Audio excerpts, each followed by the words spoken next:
So, Jim Trotter, I know you were at this game, Raiders, Colts. In my opinion, you can see this from a mile away. As a matter of fact, I called this maybe the day after Jeff Saturday was hired by the Colts. I said, they're going to win. I think they'll beat the Raiders because the Raiders. I can confirm that you did. I can confirm that you did. I mean, the Raiders are getting worse. It's not like, some teams have the record that they have, and they're getting better. For example, I know Carolina lost by 21 points a couple of weeks ago to Cincinnati. Carolina's getting better. They're 3-7, but they're getting better. The Raiders are 2-7, whatever they are, and they're getting worse. Yeah. And I was blown away, and I'll say this, and I want to hear your take. I was blown away by Mark Davis in his comments yesterday, saying, "Hey, Josh McDaniels, I know Josh. I like him, getting to know him. He's doing a fantastic job." That's one of those votes of confidence. If I were doing my job right now, the way Josh McDaniels is doing his job, and my boss came in and said something like that to me, I'd go into my beautiful wife. I'd say, "Oni, pack up everything.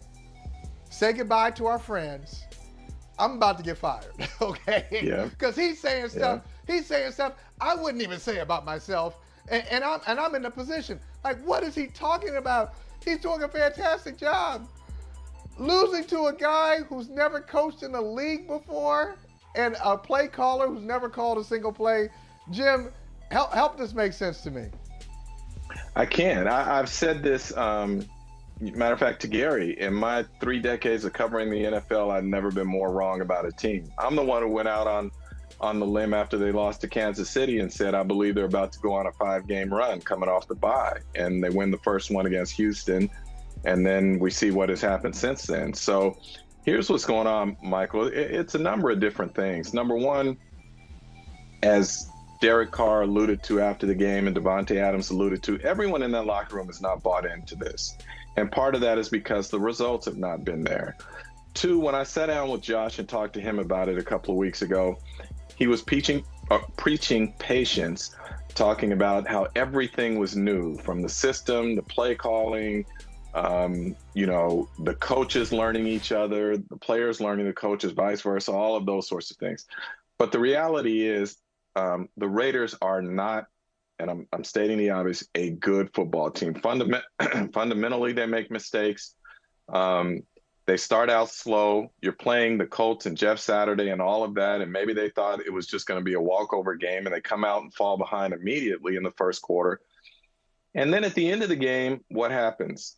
They ask their best to beat Indianapolis's best. And what do I mean by that? They asked Davante Adams to beat Stephon Gilmore on the final play of the game, and he didn't. And Davante had a tremendous game. That's not taking anything away from him. But in that moment, their two key guys, Derek Carr and Davante Adams, couldn't get it done on that play. So it's ugly. And here's what I would say about Mark Davis. Now, we can say that he's going to stand behind Josh because he doesn't want to be paying all of these different coaching staffs a bunch of money. But what he fails to realize or chooses to ignore or say he doesn't care, when he says something like that, it is not about the message he is sending to the media. It is about the message he is sending to his fan base. And if you heard those fans in that stadium after that game, they were hot. And they were hot coming into the game. But then to lose that one, the boos were resounding. And so I think that Mark Davis has to be careful here in terms of alienating some of his fan base, because they're not down with this right now. It's been too many years of this. So that's what I see in the Raiders. It is just a total mess, and it's going to have to be a reboot, at least from a personnel side, when this is all over. Hey, thanks for watching Brother from Another on YouTube. Make sure you hit subscribe before you leave, and be sure to watch us 3 to 5 p.m. Eastern Time on Peacock. Appreciate you.